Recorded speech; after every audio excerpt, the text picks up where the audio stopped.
ऋषि दुर्वासा का घोर अपमान किया है तुमने देवराजेंद्र। जिस प्रकार से तुमने मेरी वरदान में दी हुई माला को ठुकराया है, उसी प्रकार से तुम्हारा पद तुम्हें ठुकराएगा, और तुम्हारे साथ साथ अन्य सभी देवता भी अपने अपने पदों से नीचे गिरकर श्री विहीन हो जाएंगे। ये मेरा शाप है तुम्हें, ये मेरा शाप है तुम्हें, ये मेरा शाप है तुम्हें।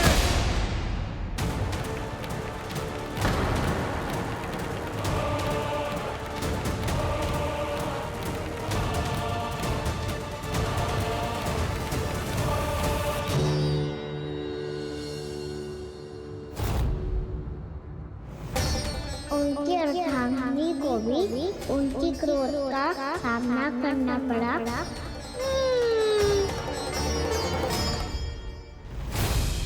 तुमने मेरी आज्ञा का अनादर करके मेरे सम्मान को भस्म कर दिया है कदली। इसलिए मैं तुम्हें श्राप देता हूं कि तुम इसी क्षण भस्म के ढेर में बदल जाओगी।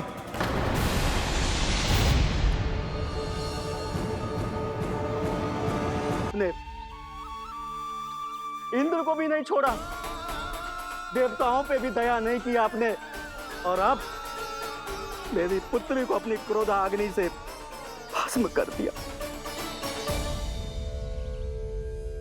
मैं आपकी संवेदनाओं को समझता हूं ऋषिवर, परंतु यदि मैंने देवताओं को श्राप न दिया होता तो समुद्र मंथन भी न होता और उन्हें अमृत भी न मिलता। और अब मेरे श्राप से आपकी पुत्री और मेरी पत्नी कदली फल बनेगी, और श्री विष्णु जी की कृपा से सभी पूजाओं में सबसे अधिक प्रयोग होने वाले फल होने का सम्मान प्राप्त होगा उसे।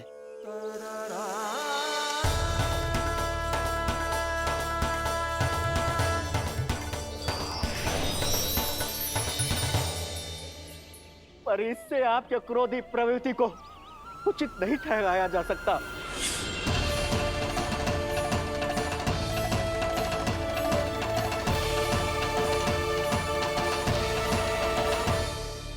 पर प्रभु, आपको उनसे संकट क्यों है?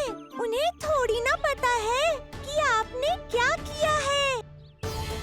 उनकी तपस्या की शक्ति को कम मत आगो मुरली, उन्हें सब पता चल चुका है। फिर तो फंस गए बुरी तरह से। अब केवल भयभीत ही करोगी, कोई उपाय भी सोचाओगी? प्रभु, इससे पहले कि ऋषि दुर्वासा या कोई और घर पहुँचे, आपको घर पहुँचना होगा, ताकि मैया किसी और पर विश्वास ही ना करे। तो चलो फिर।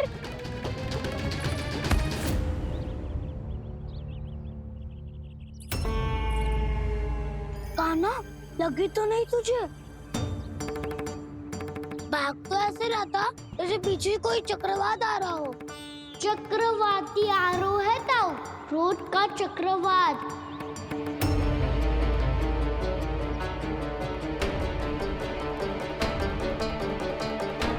कैसे संभालूंगा मैं महर्षि दुर्वासा को? कान्हा, कहाँ खो गया? और ये माखन क्यों लगा है तेरे मुंह पे?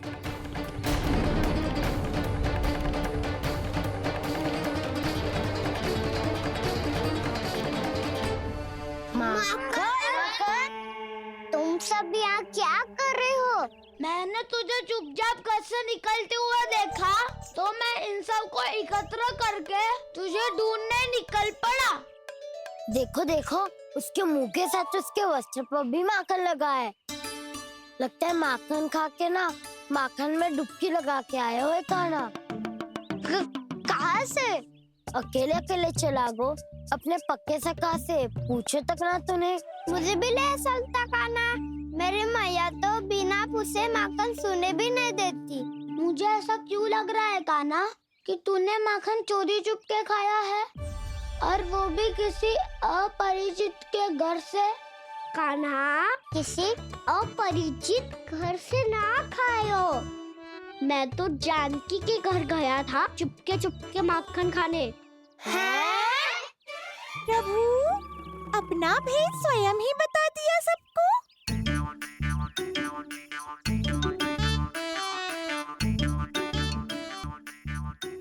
मेरा अर्थ है कि चांकी का घर खुला था तो मैं भीतर चले गयो। ना पूछे।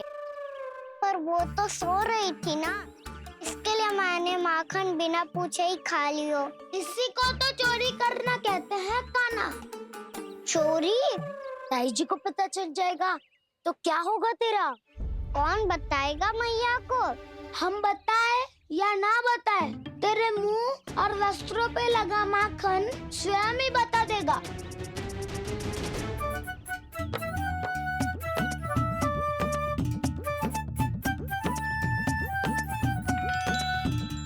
माखन तो आपके वस्त्रों पे भी लगा है दाऊ।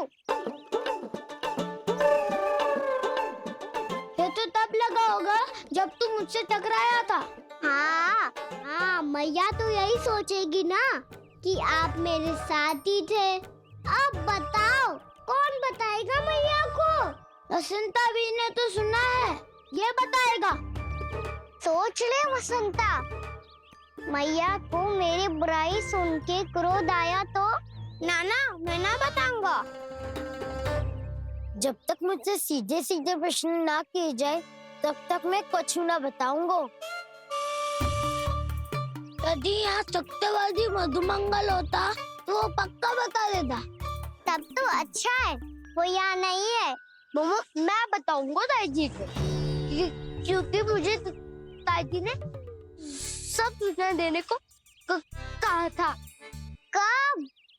सुबह जब मैं ताई जी को पूजा के फूल देने को गया था। सुन, तेरी आंख के सामने कछु उल्टा सीधा हो या कोई अत्यधिक शरारत करे तो सीधे आके मुझे सूचना दियो, समझ गो? ना बताएगो ना तो मैं कान्हा को बाहर भेजने की आज्ञा वापस ले लूंगी। नाना आप आगे वापस मत देना, मैं सब बताऊंगा। इसलिए आपको तो ताई जी को बताना पड़ेगा। अर्थात मैया ने आपको बाहर भेजने से पहले ही गुप्तचर की व्यवस्था कर ली थी। मैंने वचन दिया है। मेरी आंखों के सामने कुछ भी उल्टा सीधा हुआ तो मुझे सूचना देनी पड़ेगी। पर तेरी आंखों के सामने कुछ उल्टा सीधा हुआ ही ना, वो बातों में उलझा रखा ना, मुझे बताना चाहिए ना तो अनुचित होगा बलराम। और सखा को फंसाना अनुचित ना होगा, क्यों दाऊ? ये निर्णय मैं कैसे करूं? तो और कौन करेगा? कीचड़।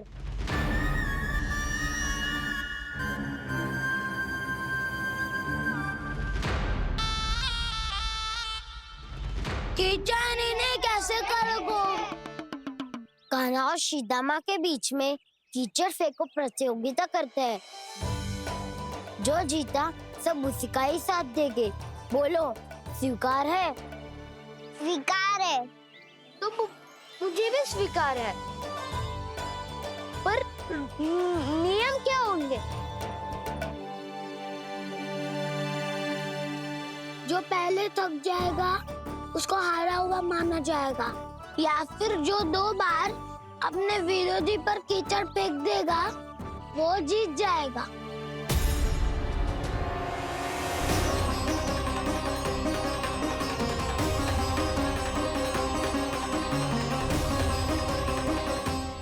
माखन चोरी की घटना के कारण महर्षि पहले ही क्रोधित है। अब कीचड़ से खेलता हुआ देखकर उन्हें और क्रोध न आ जाए। कहना तेरा ध्यान कहाँ है? खेल आरंभ होने वाला है। अब चुनौती स्वीकार कर ली है तो खेलना तो पड़ेगा ही। तो फिर चलो।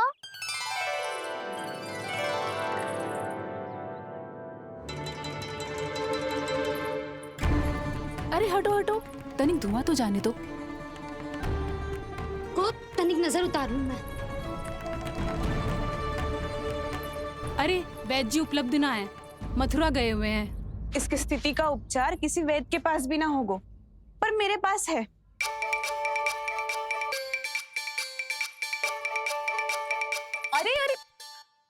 करो ये सब। ये अधिकतर समय यशोदा के साथ ही होती है। हो सकता है उसे कुछ पता हो। जा, कोई शीघ्र जाकर यशोदा को बुला ला। मैं बुला लाती हूँ। हाँ हाँ।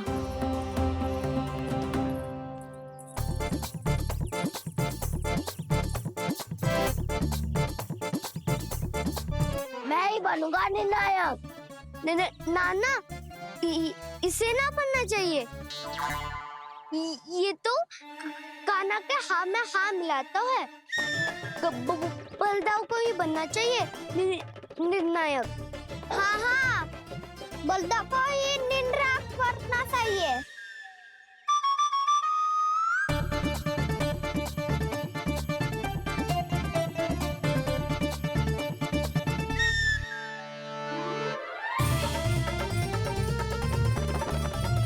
आरंभ करो।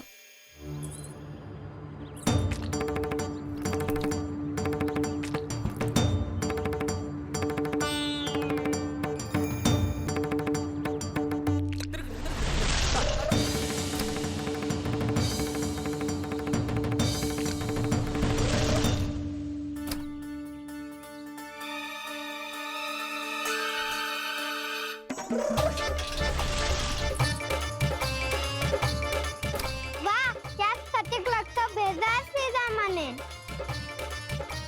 एक बार मैंने भी ऐसे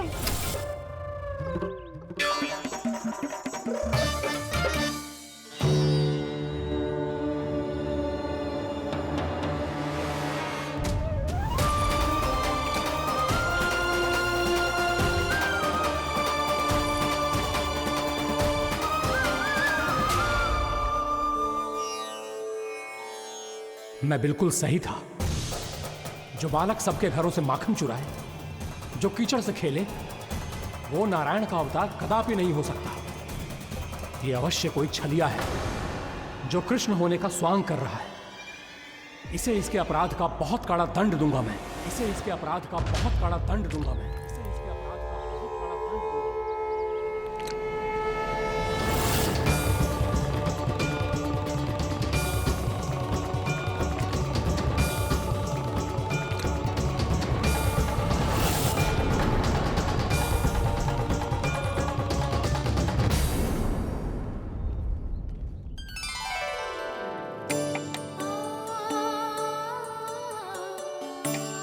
घी बनने की सुगंध से दौड़ा चला तो है, जे सोच के कि मैया कछु विशेष बना रही है। तो चे तो अभी तक सो रहा है। बहुत समय हो गया है बिना कछु खाए पिए सो गया है। जाके उठाती हूँ।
जसोदा भाभी, जानकी को कच्चू हो गया है।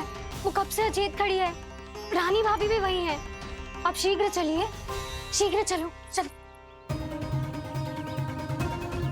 प्रभु, ये तो महर्षि दुर्वासा है ना? क्रोध में इन्होंने आपको श्राप दे दिया तो? प्रभु, ये क्या किया आपने? मैंने तो बस एक बाण महर्षि को प्रणाम किया है।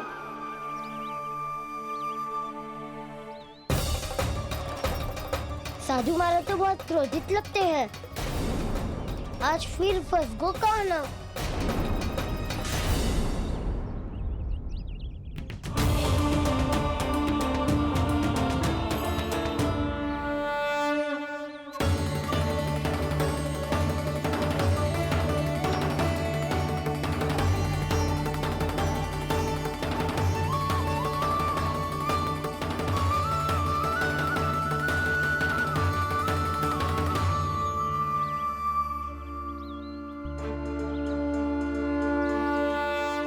अभी समाप्त ना हुआ है श्री रामा, बच के दिखा।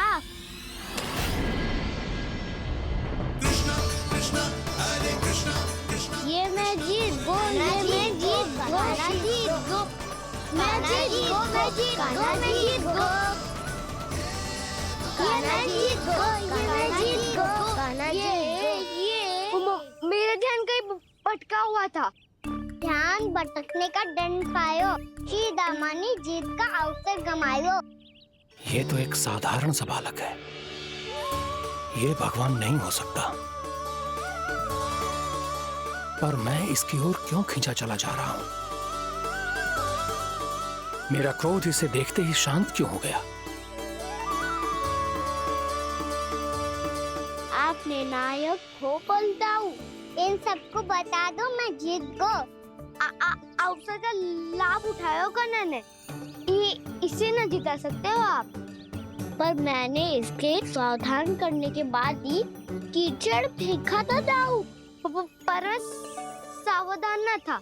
खेल में तुम्हारा ध्यान भटका श्री दामा, इस पे कान्हा की कोई त्रुटि नहीं है। इसीलिए नियमों के अनुसार खेल का विजेता कान्हा है। आप अपने भाई का पक्ष ले रहे हो। वो जो साधु महाराज खड़े हैं ना, उनसे पूछ ले, वो थोड़ी मेरा पक्ष लेंगे। तो चलो। साधु महाराज आप भी बताओ ना इसे, मैंने कोई छल क्यों है क्या? ये चोरी करता है, कीचड़ के साथ खेलता है, और अब इस पर छल का आरोप भी है। फिर भी मेरे मन में इस बालक के लिए स्नेह क्यों उमड़ रहा है?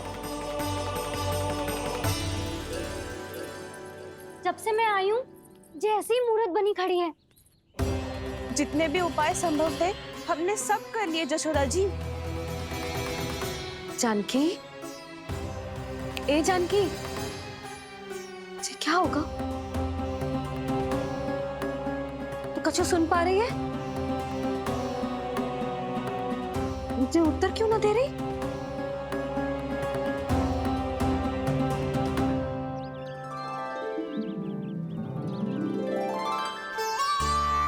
क्या है सच?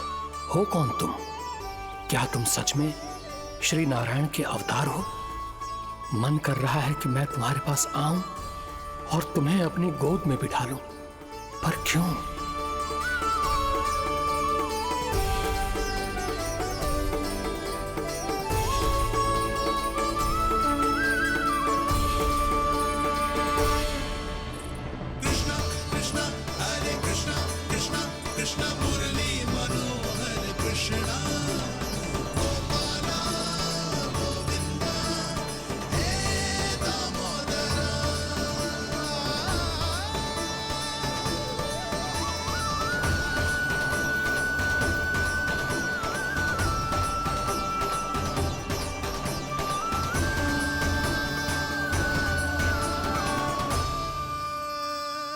साधु महाराज आप बताओ ना मेरे सखाओं को, ये जानना चाहते हैं मैंने कोई छल क्यों है क्या?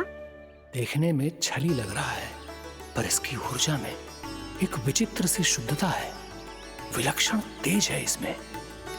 लगता है साधु महाराज स्वयं भी भ्रमित हो गए हैं। हाँ?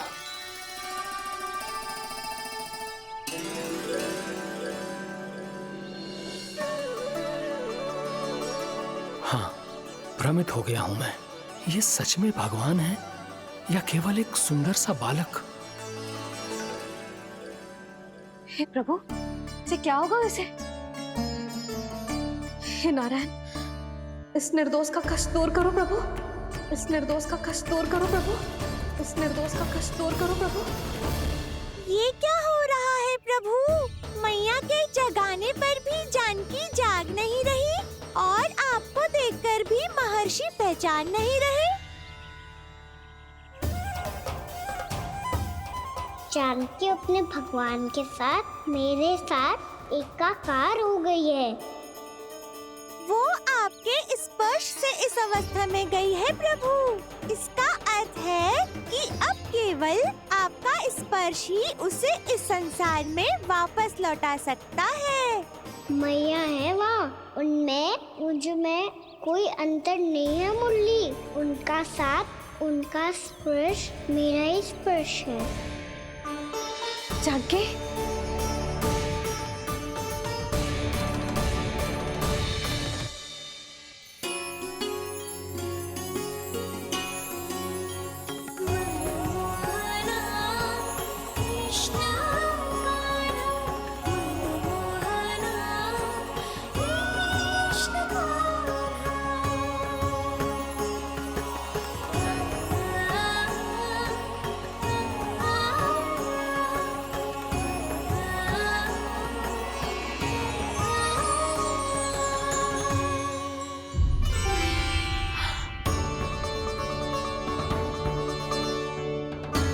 भाभी, हे भगवान, जे तो चमत्कार हो गयो। जी स्वस्थ हो गई, जानकी स्वस्थ हो गई। जा कुछ बैठने के लिए ला। तू ठीक है? हाँ?